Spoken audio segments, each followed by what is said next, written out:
Today we're going to talk about how to get the most out of your open house. Okay? Got some fresh faces up here today, get some new perspective. We really want today to be an interactive class. We've got some information for you that are like talking points to get us started. For my experienced agents, I want to hear the success stories, I want to hear the tips, I want to hear all the guidance you can share, and then these guys are going to guide us with what they do, and we'll let them introduce themselves, and then we'll get started. Hey, so I'm Wayne Whiting.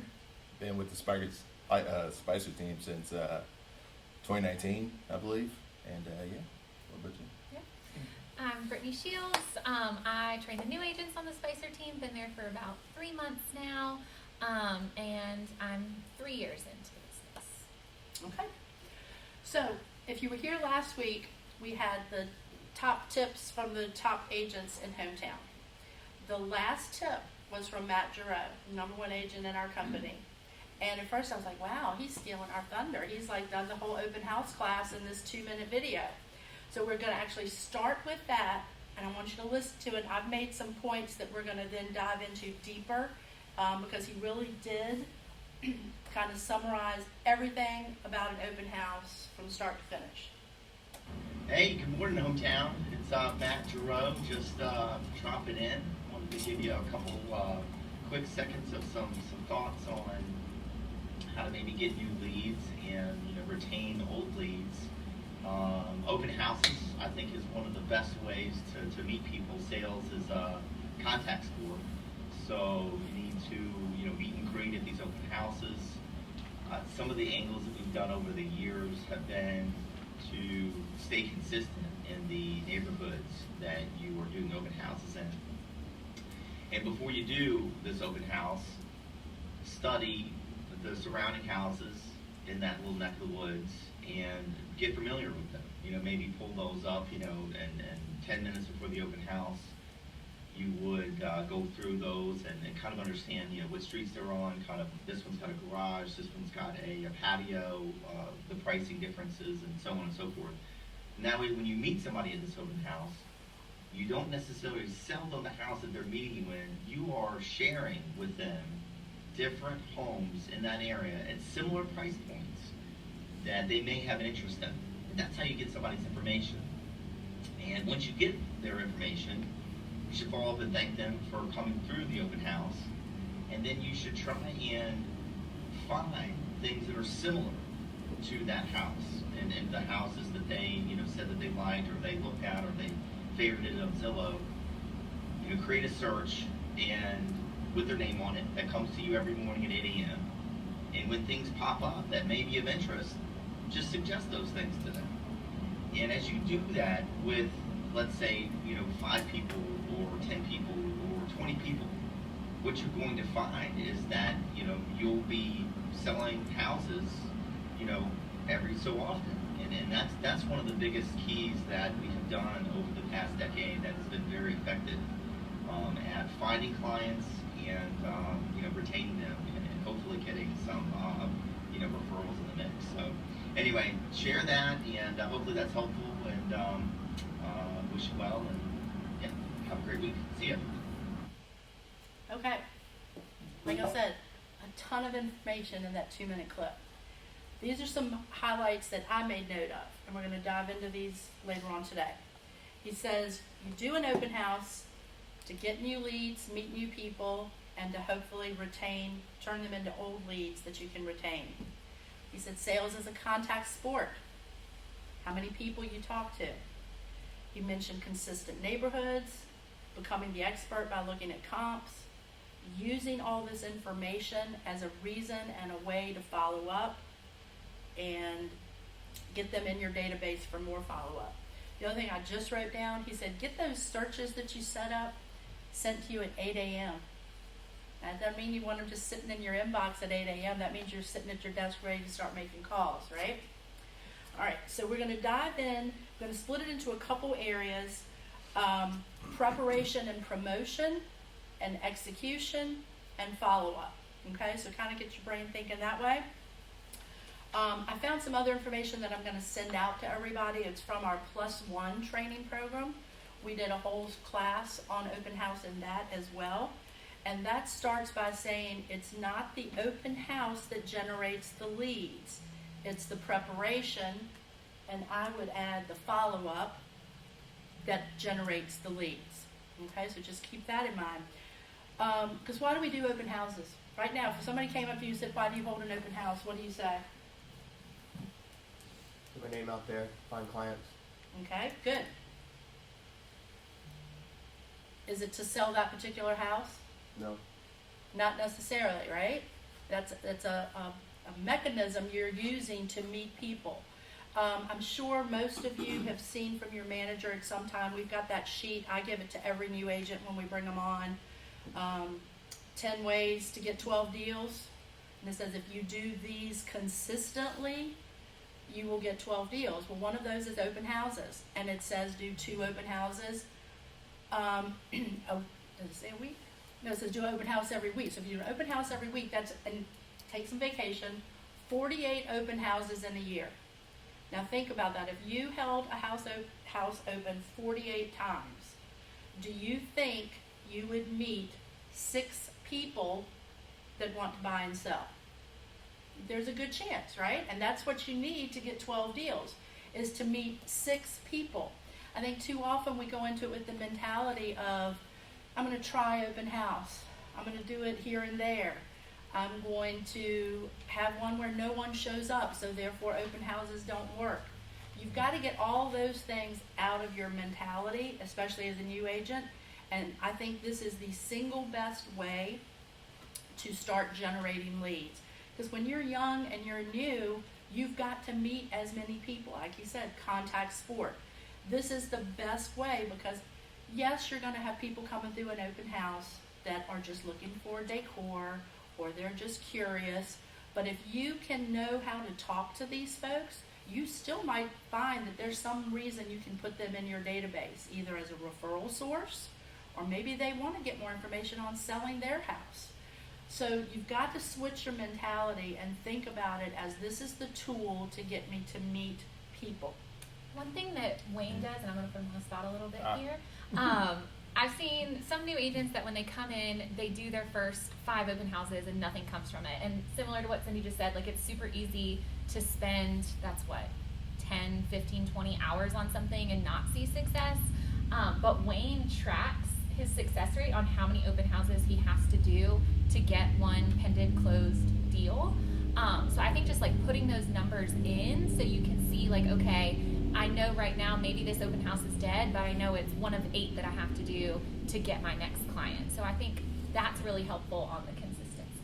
Yeah, and I always keep that in mind. I was like, I need to do 8 open houses for me to get a close. So I've done 65 open houses this year. Do the math. I'm not good with math. But that really, yeah, there you go. And that really like transcends of like just the consistency. Because when I have a dead open house, I'm just like, well, I know the next one actually deemed success. So it really helps. Okay, very good. And I'll just share one more little anecdote before I let these guys kind of take over with some of their tips on how they prepare and promote. I don't know how many of you know Josh Simpson. He started as a young guy on Mike's team. His main thing when he first started was holding open houses for Mike and Blakely. And Blakely told me that Josh did a really good job of getting clients' information, keeping it, and following up on it. He had a 3-ring binder that he sold out of for years. So I personally had the experience of somebody came to me a year or more after I met him at an open house and said, yes, now we're ready to sell our house. So it does happen, but you've got to have a system, and I think both of you have ways you can talk about doing that, of how you track. But just know, this is not the quickest way, but it's the best way and the most efficient way to get people in your database. All right, do you want me to play your video, or do you want to talk a little bit first about your preparation for an open house? Yeah, so my preparation, I love to do social media. Every Friday, I always post the open house, the times. And also I do like, a little bit of skits every once in a while. Because people see me 6'7", a little big, and they're like, oh, this guy's serious. And I like try to loosen up, and that's the video. Okay, all right, so we'll do that and we'll see where this takes us. Such a goofball. And so I would just like to say to you and to everyone here, gracias para vivir en la casa, en las escuelas, en el azul marcada. Yeah. So yeah, I just try to loosen it up. I get the Academy Awards there, but yeah, I try. All right, so what else do we do to prepare for our open house? If the open house is going to be on Saturday, do we start preparing for it Friday night? Absolutely not. So I'm more on the new construction side, open house, than resale. But the way that our team likes to do it is Monday, Tuesday, we're hunting for those open houses. We want to make sure that everything is set in stone, so we have plenty of time to do that research, especially with newer agents. There's a lot more that you have to figure out. It's not as easy as just jumping in and reading MLS 5 minutes before. So we like to kind of get that prepped ahead of time. Put it in MLS as quickly as possible in the beginning of the week. I'm finding more so that if you're waiting until like Thursday, Friday to get it in MLS, you're missing the blast that like Zillow, Realtor, Homes.com puts out that just says, here are your open houses for the week that match your criteria. So the earlier we're getting it in, the better there. I'm a huge proponent of using the ASCs to build their beautiful flyers that they put out on our social media, printing those out, making sure those are ready. And then really taking the time, Cindy already touched on this, to do that market research. Because I think in the heat of the moment, that's the best objection handler you can have. If someone comes in and they're like, I love this house, but I really needed that extra bathroom. Instead of saying like, yeah, I know that's a bummer, if you have 2 other houses that meet that in your back pocket, 1, you could help them, and 2, you're just making yourself so credible. You're the industry, neighborhood, all of the experts. So I just think as much as you can prepare that way, the better. Yeah, and for me, what I like to do is have my open house lined up Tuesday, Wednesday, have that in, and also be able to do prospecting. I actually use True People Search. Shout out to Jake. You can do that for free and actually do the houses there, or you can door knock. I don't do it. Or you can use a dialer, which I like to do as well. I like to hit at least 20 contacts, not calls, but contacts in between, and just inviting people. And I've gotten listings from just merely reaching out, and they need to sell their house. So, yeah. And I think doing that sets you so far apart from the agents that just show up to the open house.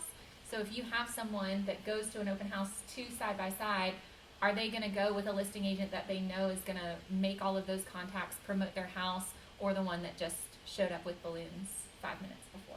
I think that's helpful. Exactly. Yeah, any questions or comments there? So those are all good things. The hardest thing to get in your head is starting early in the week. When do the emails start flying around? Thursday, Friday, hey, somebody want to hold an open house. That's too late. You need to have it as a part of your schedule, a part of your business plan, that on Monday you're going to start searching for an open house. Going back to what Matt said, try to establish yourself. This is not always easy to do, but try to pick an area that you want to work and try to find open houses in that area on a consistent basis. You can search MLS, you can reach out to the different sales managers and see if they've got anything. It's another reason we encourage you guys to attend trainings, attend meetings, attend company events. Get to know other hometown agents. If a hometown listing agent has never heard your name, does not know if you know how to speak, does not know if you've had any training, do they want you being their representative in front of their seller? No. So get to trainings, get to know the people who are listing the houses, so that you are on their list. If they need somebody to do an open house, they're going to give you a call. All right?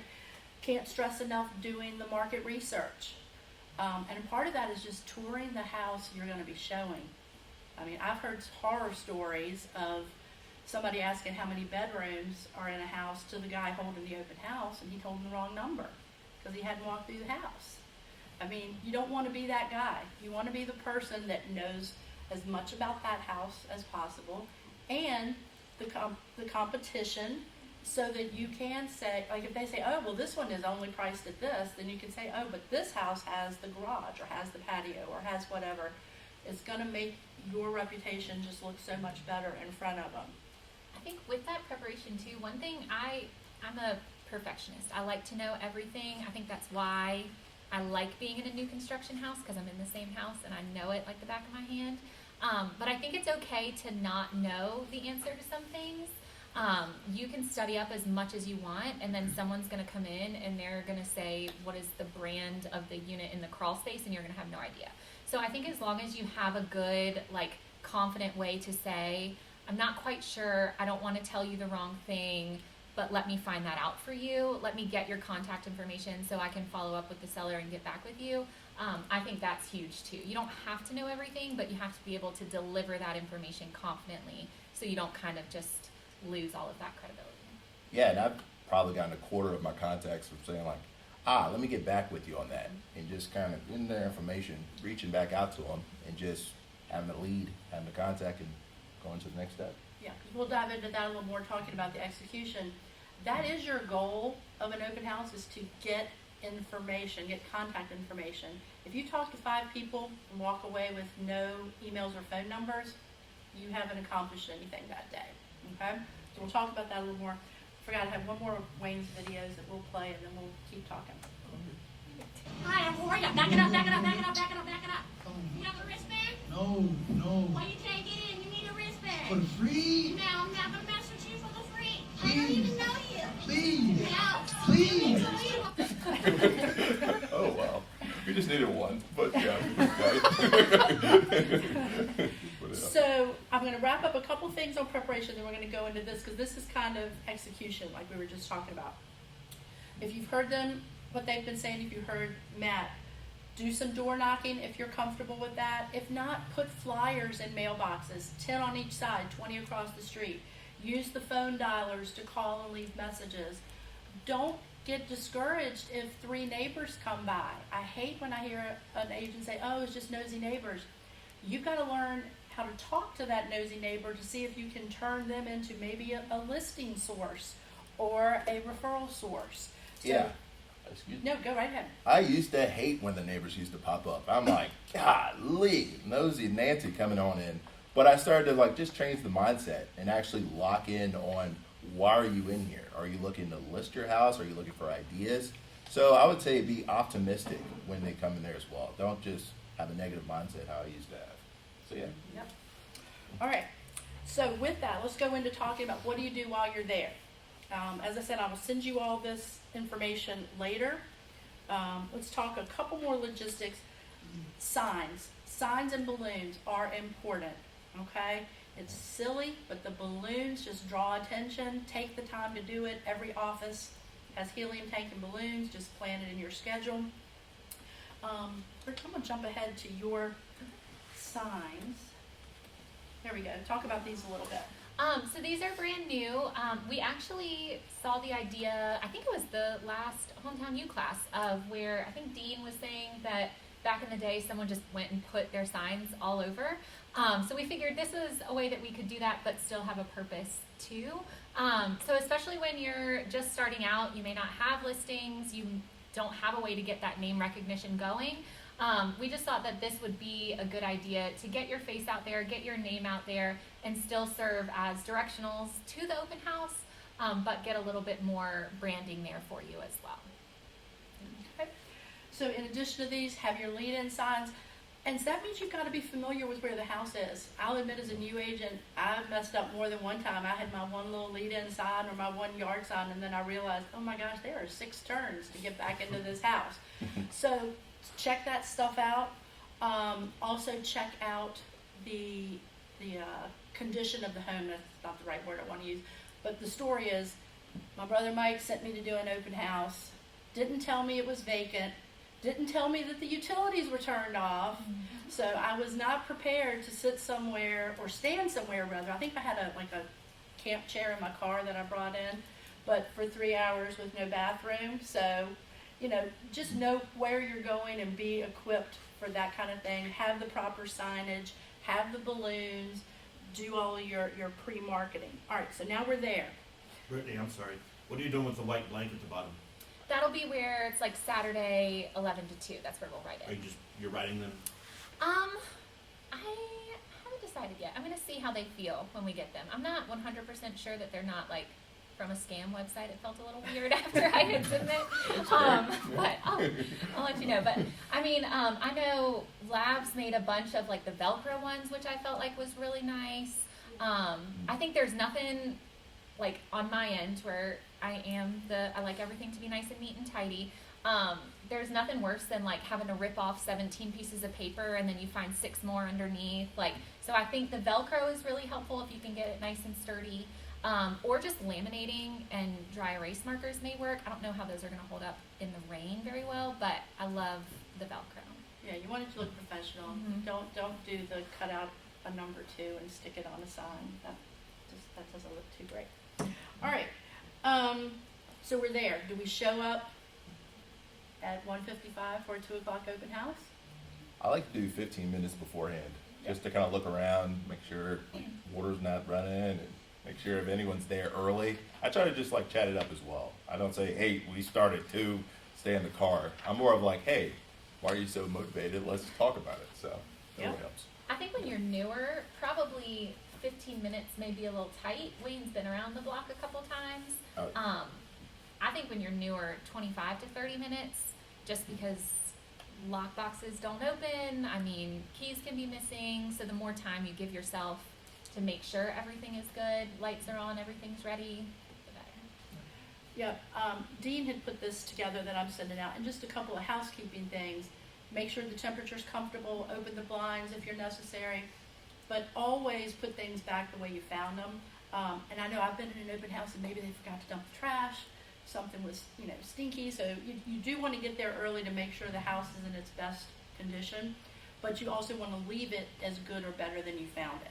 Okay, so turn lights off, make sure doors are locked.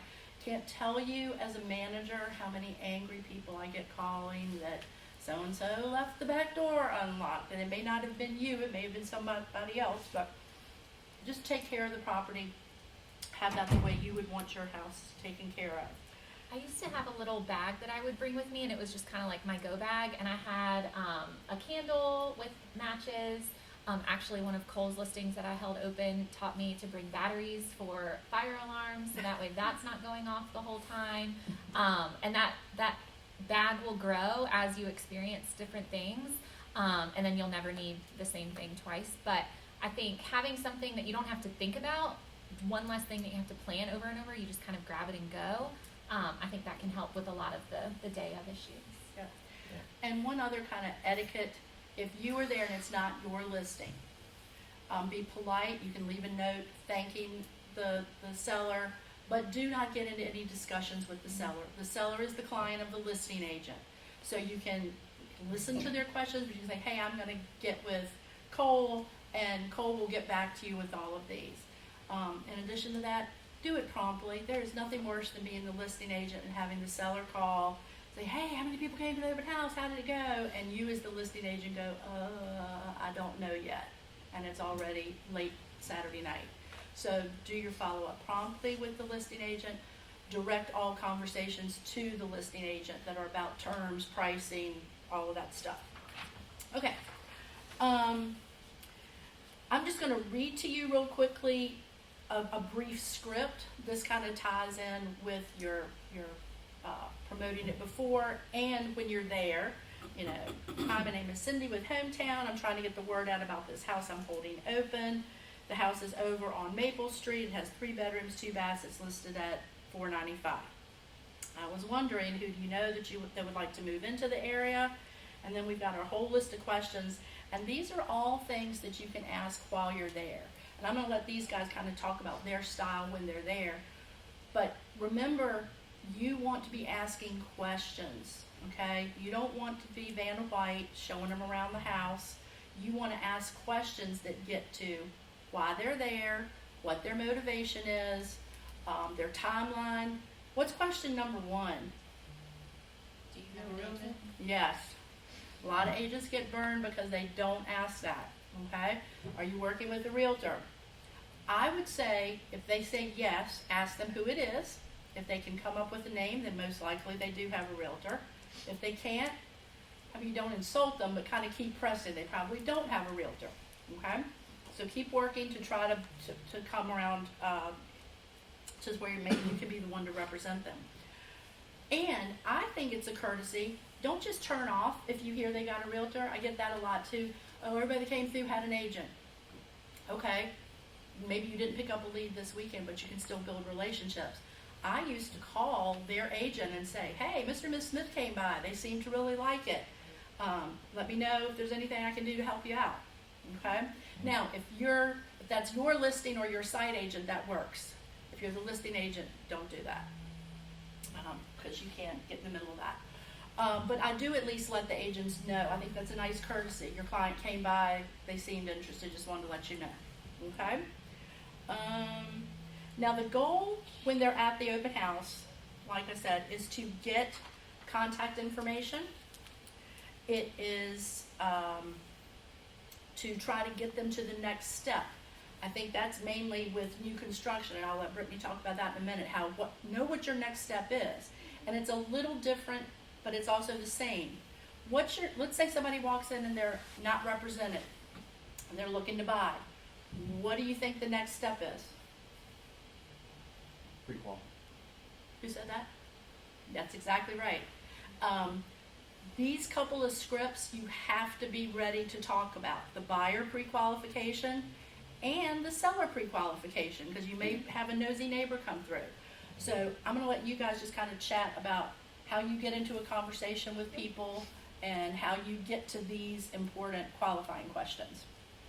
So I typically see 3 reasons when someone walks in the door. I say, hey, I'm Brittany, nice to meet you. What brings you out today? One is they're either a nosy neighbor or they're in the area. When that's the case, I don't typically talk a ton about the house. I just more so focus on we're building rapport, not even really talking real estate. What brings you out to the area? Are you familiar?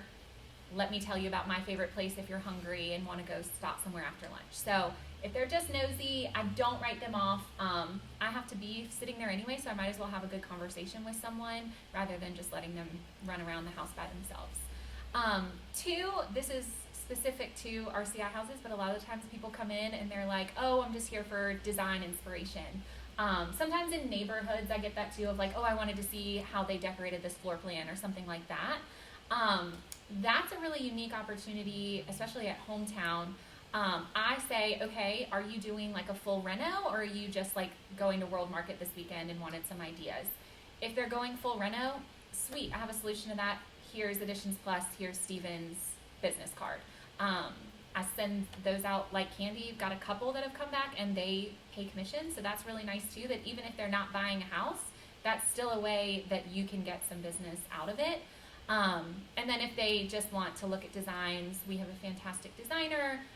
She does staging, she does homes, client homes all the time. Here's her contact information. So even if it's not necessarily you want to buy or sell this home, finding a way that you can still be their resource for all things real estate, I think kind of builds that credibility piece too. And then on the off chance that they walk in and they're like, we want to buy a house, great. I'm very big on I'm not going to follow you around the house. I'm not going to be a pushy salesman. I'm going to let you explore. And then I always invite them to somewhere central that we can talk. So that way they know, like, okay, I'm going to go look around the house, but here is my ending point.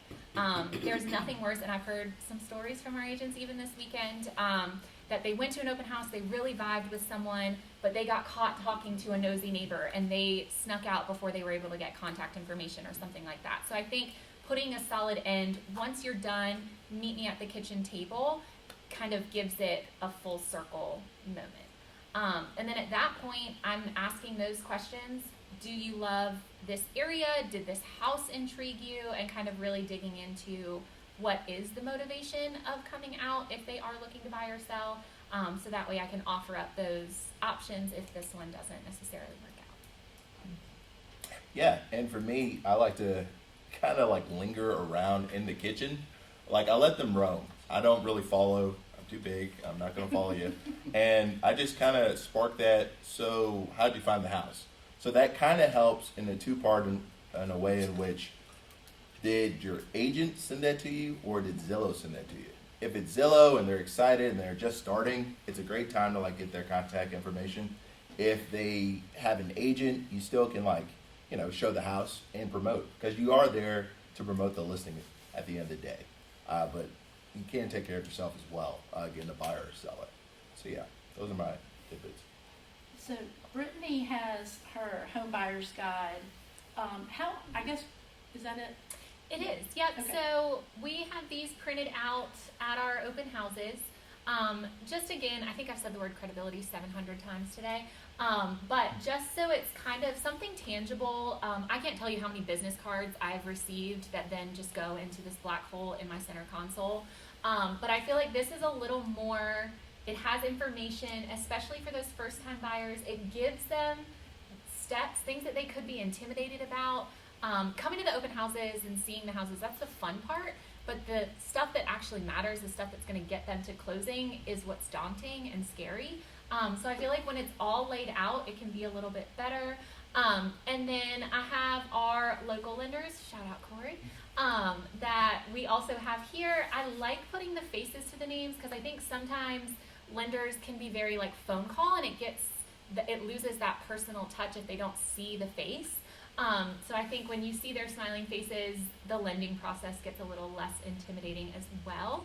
But we just have these folded up, nice little brochures on the counter. Has all of our contact information on there as well. So hopefully something that doesn't just get chucked the second that they walk out of the door. Yeah. So when I saw this, it's like a mini buyer presentation. So I think I would use your judgment. If you really think this person might get away from you, maybe don't give them that at the open house, but try to get that next appointment, because you really need to have that buyer presentation appointment. Now, if it's different in site work. People are sometimes coming in, you're also there for 4 hours. You probably try to do it as much in front of them right then as possible. Resale, I would think that's one of those things that, hey, can I get your contact information? I'll send you some information. Like, oh, I got this great flyer on the buying process. Can we set up an appointment to go over it? That kind of thing. And you mentioned the lender. Your lender can partner with you. That you would have them do maybe a flyer with a rate sheet showing different loan types and what the payment might look like, what the down payment might look like. Sometimes lenders come out and want to be on site with you. I'm going to give you, there's a flyer on the back table about a mega open house. Those will usually go well in good weather, like in the spring, maybe early fall. We talked about these a while back. You'll notice there's some outdated information on there about Craigslist. But anyway, if there are 2 or 3 agents doing open houses near each other, work together, plan it as an event. Maybe have a lender on site at one of them can do some pre-qualifying right there, or at least have information to give out. Maybe you do a bounce house or an ice cream truck or something like that. Have a door prize that if they go to all 3 houses, anything to kind of boost the energy around your open house. And then, like I said, the buyer qualification, try to get that as a next appointment. Okay? Do you all have any questions? These guys have done a lot of open houses about what to say, objections you need to overcome on getting information. Because to me, I think that's the hardest thing to do is get their contact information. Ben? Well, you seem like you track a lot of it, which is, I think that's super cool.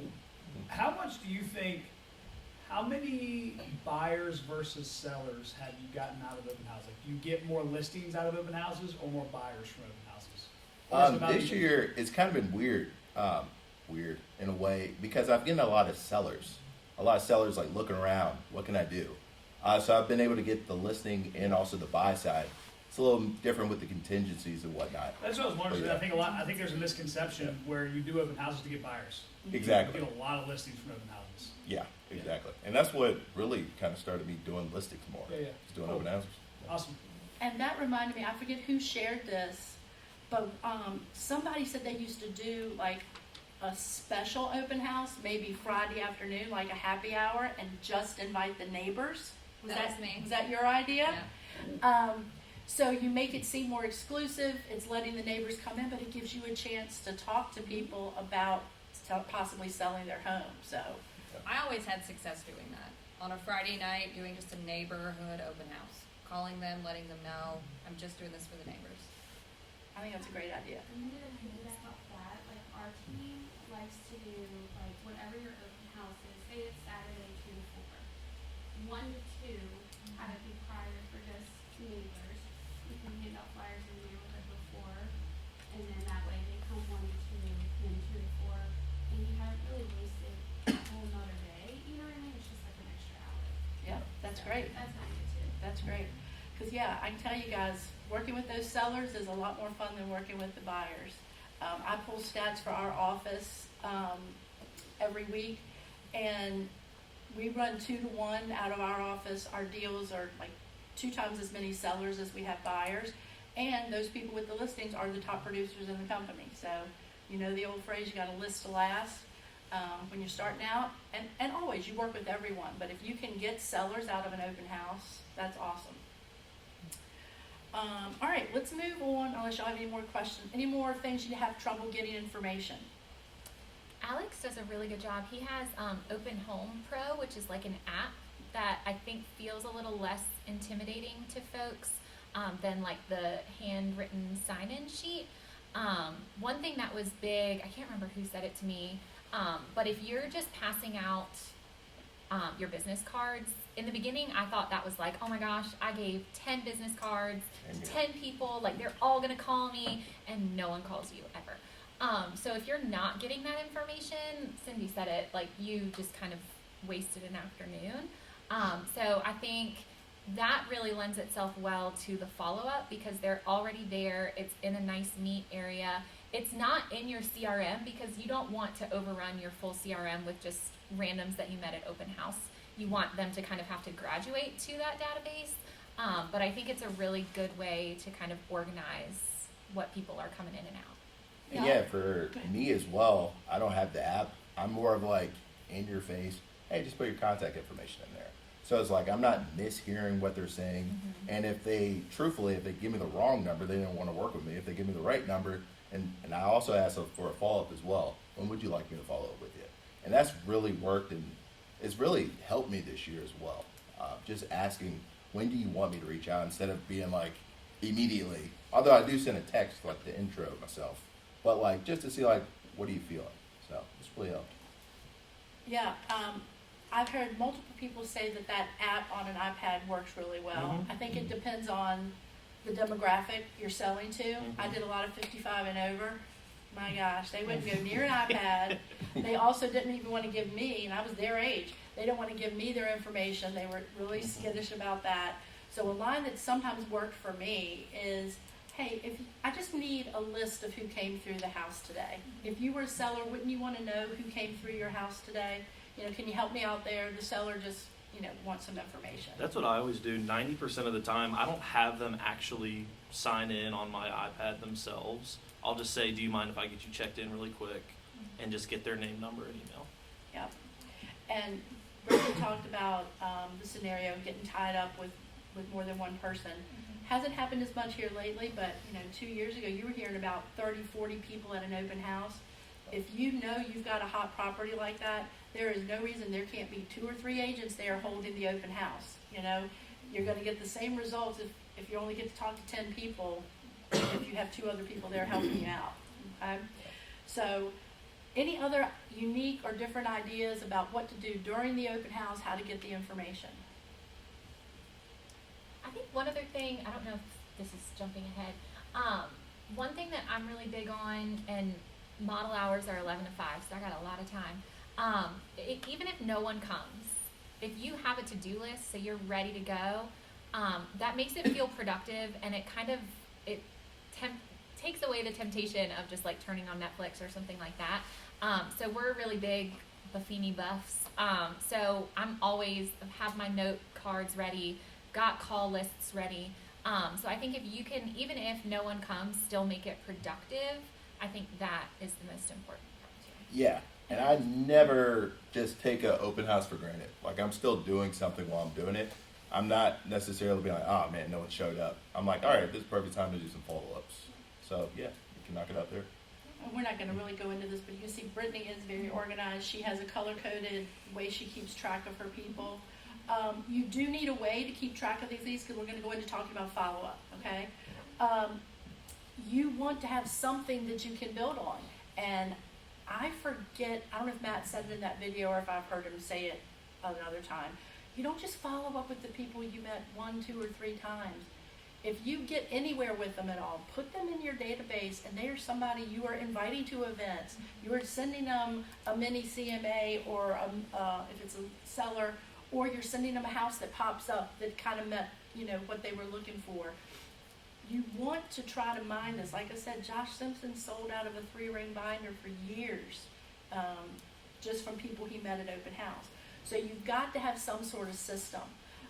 When I started, we had a CRM, but me being on site, I actually used the old index cards because I was big on writing down, little notes about them, to jog my brain, where they live, what they looked like, how many kids they had, school district, anything. But you've got to have some sort of system so that you can continue to mine these and try to, as Brittany said, graduate them from an open house contact to somebody you put in your database. And what's the whole Buffini database thing? They go in as a C, as a maybe, and you want to get a relationship built with them to where you build them up to an A or an A+ client somewhere down the road, right? That's your goal. So what do you guys do for follow-up? What do you do right at the end of an open house? So what I like to do is immediately send hey, great meeting you, via text, just so they have the information on my end as well, with obviously the signature Wayne White and Hometown Realty. And that's one of the things that really kind of cements you as well, is hey, this is Wayne, I forgot his name. It's not just hand a business card and be if I hand out 15 business cards, I'm gonna get one business. It really doesn't work like that. You really need to get as many contacts as possible to really just help you overall. So, yeah. And I'm very similar to Cindy. I immediately, when someone leaves, I'm making notes on what they really were interested in, what part of town they wanted, things like that. And then I do color code them. But blue are kind of my people that I'm reaching out to once a month. So maybe they didn't seem super serious. They've got some financing things that they have to be a little bit further out. But I just like to keep them all top of mind. So when we do see something that pops up, that we've got a new neighborhood or we have a random spot lot, I have a list right there of everyone that could be a potential match. And then Matt Rutledge actually taught me this, that always do try to find one piece of information that you don't have that you need to follow up with. So by the end of the day, I at least have made one contact with them saying, hey, I know I couldn't find out the square footage of the unfinished storage area. It's actually X. So that way you have that initial thing. You've proven that you are going to follow up. You do what you say you're going to do. And you're making that initial contact back and forth. And then how many times do you call people? A lot. I avoid harassment, so Sure, that's also for sure. good too as well. Yeah. That was a joke. But I like to call at least 5 times as well. So that helps. Yeah, I kind of just let it be natural, and if I don't get a response a couple of times, I just put them on my longer term list. If someone gave me the wrong phone number, I obviously don't call them back again. But I kind of do a judgment call because my number one thing is I never want to be a salesman. That's just not me. It's not my personality. So if I ever feel myself getting to that point where I've followed up too much, where they're getting annoyed or I'm just getting that vibe, I don't have a set number. It's just kind of, I feel it out. And I just think you have to have a system, and you need to realize there may be value 6 months, 12 months down the road. So my story was I started as a brand new agent. I worked site work for about 3 years, was on Mike's team. Then they needed a manager. So they really asked me not to sell for a year, to focus on learning to be a manager and to manage the office and train the agents and all of that. But I had my database. I can't tell you, because every day when I started getting back into selling, I went back to my database from the site, and I was like, oh, that person said they weren't moving for 3 years or whatever. Guess what? They moved 2 years ago. They had actually done something. So the people coming out to look at an open house are thinking about doing something. And I think you just keep touching them, whether it's fun things like inviting to events, trying to, if you say they have financing, don't just trust them to do that. Get them connected with the lender. Try to get them through the next steps. Let them know that there is a plan you can create for them, that it's not just, oh, we're going to wait till your credit's suddenly great. We're going to help you get there. Because people, I can't tell you the number of people I've looked up and I'm like, oh, there's another one. I met them at Bell Creek, you know, Yeah, missed because opportunities. That's you know? also one of the things, like when they say, like, hey, I want a 6-month follow-up, I'm going to do something in 6 months, you really need to cut that in half. Yep. And also, probably a little before that, just to, like, get in front of people as well. Because people forget, they're just trying to blow you off. So it's this like is you really want probably the single worst experience I had. I was working Bell Creek Active Adult, rainy Sunday afternoon, like pouring cats and dogs. No one had come in. One young man comes in. I say young, he was, 35, 40, whatever.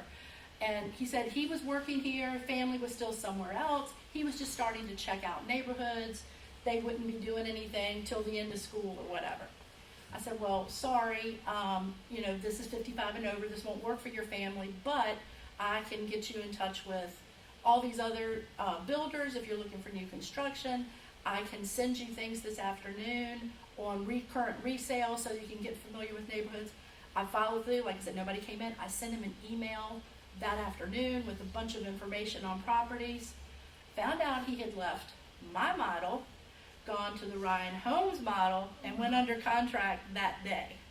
So here I'm thinking I've got till the end of school 6 months from now, and I did what I said I was going to do, but it still wasn't quick enough. So always cut their timelines and always follow up. But day of was something I couldn't really work around. So anyway. Well, and I think authentic follow-up is helpful too, so you're not just like, hey, just checking in. Like, I think if you bring something to the table, like Cindy said, here, this new listing just popped up 3 doors down, I think you may love it. Or, hey, did you see that these finally sold? Here were their closed prices. I think this could really help you out.